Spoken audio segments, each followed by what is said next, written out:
All right, so today we're gonna talk about the AI bubble is busting. That's right. So you got people like Sam Altman and Ray Dalio really saying like they're comparing right now to the dot-com bubble, right? They're saying that investors are gonna get hurt. They actually have a stat that came out that said 95% of companies right now that are using generative AI are actually failing. And so what I want to do today in this video is compare the two in a way, but also talk about why the AI bubble is actually not busting, but how we're truly in the beginning stages. So in this video, I want you to get your pen and your pad because a lot of older investors, and I think Sam Altman is saying this because he is the head of OpenAI and he sees so many other companies coming in, getting better. Now, truly, he is the biggest of them all. And I think that can, kind of put fear in the market to make everybody come to him. So make sure you like and subscribe to this video. Make sure you share this because this one here is going to be truly, truly, truly informative. It's going to walk down some of the biggest players of this time.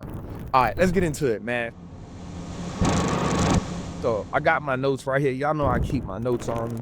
Let's first just talk about 2000, right? And so in 2000, because a lot of investors are going to get scared because you're going to see these headlines everywhere. So what I want to do is walk you through it. So in the dot-com bubble, it was so easy to just go on the internet, start a .com, and you got a company, right? And a lot of the companies in the dot-com bubble didn't have revenue, didn't have profit at all either, right? There was just random companies that people were just coming up with, just trying to take advantage of the dot-com era, right? And so what happened was when the dot-com bubble did bust, you had so many companies. I'm talking so many companies that truly just collapsed. I want to say the NASDAQ fell about 78% during that time. Now, let's go back to now. Right now, let's talk about right now. You have proven companies that have profits, revenue, and huge infrastructure. So let's just start off like a company like NVIDIA, right, which is the leading company in AI. We know they have huge profits, they have huge revenue, and they're just a big dog. Let's talk about a company like Meta that is going to be another huge player in the AI space, right? That's dominant profit, no debt on the balance sheet, huge, huge, huge revenue. These are the companies that's leading the AI space. Microsoft in the software space, right? Huge revenue. Even Dan Ives said within the next 18 months to 2 years, he can see a company like Microsoft and NVIDIA hitting $5 trillion within the next 18 months. So I want you to just think about that for a second, right? NVIDIA right now is a $4.5 trillion company. That's only another $500 billion. It can probably do that by the end of the year and the stock gets to like 211, right? If you're talking about a company like Microsoft just crossed the $4 trillion mark, it can hit that within the next year, right? So we're looking at companies that can hit that, not just because of hype, but because of revenue, but because of profits and because of scale. And so as I get a little deep into that, we want to talk about AI could generate and I'm just looking at stats right here. It's in that AI could generate another 780 billion to 1.5 trillion by the year 2030.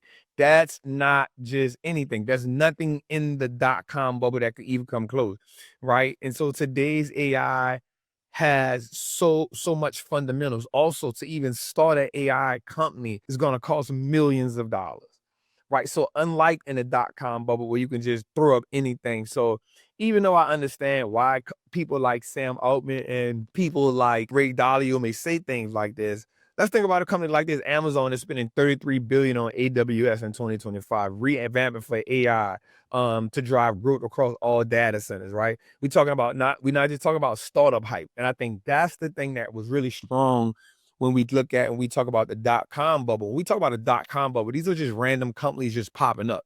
Right now, this AI bubble, considered the bubble, you have real companies. Meta is spending billions of dollars. The man is literally spending 200 million to hire people. He's hired 4 people and paid them all 200, $100 million salaries. You don't do that in hype. You do that when you see what's going on. You see people like, again, Amazon, $33 billion in buying what? Investing into AI to get it all across the center. So this is what we understand, right? Now watch this. NVIDIA controls 92% of all GPUs in market share, while over 75% of the world's listen to me, top companies are using NVIDIA. But watch this. Dan Ives came out and said only 5% of American companies have invested in large-scale AI infrastructure. I want you to just think about that. Dan Ives. one of the most bullish tech investors in the game, said only 5% of US companies have invested in hardcore AI infrastructure. That means we're truly in the early innings, y'all. And so for me, that's why I think that you can't really compare this to that. You got to think about companies like TSMC, right? That makes 20% of the wafer capacity for AI chip production. Microsoft Azure, fueled by AI integration. Cloud saw 30% growth rate. Like, these aren't just speculative plays, y'all. These are real companies with real profits, with real employees that are really scaling their business. We talk about Palantir, a company that's integrating AI into doing stuff for defense, for the federal government. We talking real companies here, y'all, not fake companies. But then you get reports that come out and say, what? Companies like Palantir will be trading at $40, right? So we got to be able to navigate that space of fear, because people would justify their fear of something, or you ever know their ulterior motives. So for me, will I say some companies going to get wiped out? Of course they will. Right? But there are large scale companies that are really strong, that are really powerful, like your Metas, like your Googles, like your Amazon, and then you got to think about it like this. This is how I think about it. The AI market is projected to grow $29 billion by 2025. We're talking about $164 billion by 2029. That's 41% compound annual growth rate.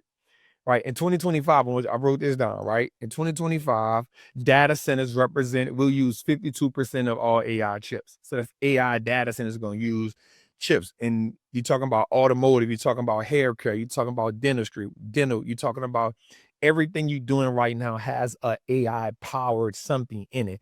That's not hype. And so what I don't want us to do is, I don't want us to get caught up into the idea of what people are saying. It's like in my Patreon group, somebody said, man, why are we investing in Palantir, man? Because, this analyst said it's going to go down to $40. And I'm like, yo, like, why are we listening to these people? Why are we listening to these people? True enough, Palantir does have a high valuation. Like, that's true. But saying the stock is going to go to 40. Listen, the market is always overvalued at some point. Now, here's what I will say. MIT study came out that said 95% of all corporate AI pilots will fail. But that's not AI's fault. It's more often an integration error. That's not AI's fault. Right? So you will have companies that fail, which is why you see people like Mark Zuckerberg, you see people like a CRM, Salesforce, you see these people integrating people that really know AI. So what I truly believe is that this will be a situation where we can get wealthier than we've ever been. This is a situation where investors have the opportunity, because very rarely do we have the opportunity to be at the beginning of the wave. And now is the chance. And so I don't want you to get scared. I don't want you to get ran off. I don't want you to get psyched out of your mind. I don't want nobody to trick you out your spot. I want you to really lock in. It's not about overnight returns, y'all. It's about long-term wealth that happens over time. Again, unlike dot-com bubble, where companies had no earnings and no revenues, we see companies like NVIDIA going up for earnings, and they supposed to report $10 billion in revenue in one quarter. This is insane. So when you talk about AI, you talk about infrastructure, you're talking about growing, you're talking about cloud, you're talking about wealth engines, you're talking about, like, we are just truly in the beginning of this, and you're gonna see so many reports. It's kind of like the people who said that the internet is not gonna be here, and here we go. Another thing about the AI, we think about that, right, during the dot-com bubble, people weren't really, they were still like trying to understand the internet. If we just really being real with you. People were still trying to understand the internet. Now you live in a world where people can't even function without the internet. That's a different world, y'all. Like, we talking about a time where you had to pick up the phone to, you had to call, pick up America Online. Now you just have your phone is a walking computer, right? So AI, I personally do not believe the AI bubble is not about to bust. I truly think it's just beginning. I think we're in the first quarter, and we listen to people like Tom Lee, we listen to people like Dan I, people who have been experts, people who have been bullish, and people who have been right about this. They're saying, yo, we are just getting started with this. I read up another stat that said, yo, the AI changes so fast. Now, of course, there's downsides to it for sure. We cannot deny that. But as an investor, and as someone who is just walking around the world looking at what's going on, think about it. What do you see right now that AI is not a part of? Again, we talking dental, we talking getting your car fixed, we talking shopping, we talking taking a trip. AI is integrated in everything that we do. And I will say this, it will behoove you to get tricked out of your spot and tricked out of your money because you're listening to someone say that AI is not thing. It's your boy, the Wall Street Traveler. This video was just a heat check to let you know and give you some stats on why AI is not the dot-com bubble, why AI is the future. This is 100% like the next industrial revolution. This is the next changing of the guard when it comes to wealth building. We are now the baby boomers when the baby boomers were the baby boomers. The people who invest in AI are now the new baby boomers. We're the people that will leave massive wealth for the people that come behind us because we are investing in AI, stocks, and crypto now. Do not let people trick you out your spot. Tech and AI is the now and the future, and you need to invest. It's your boy, the Wall Street Traveler. Make sure you like, make sure you subscribe, make sure you share this video with somebody, man. I'll see y'all in the next one. Salute.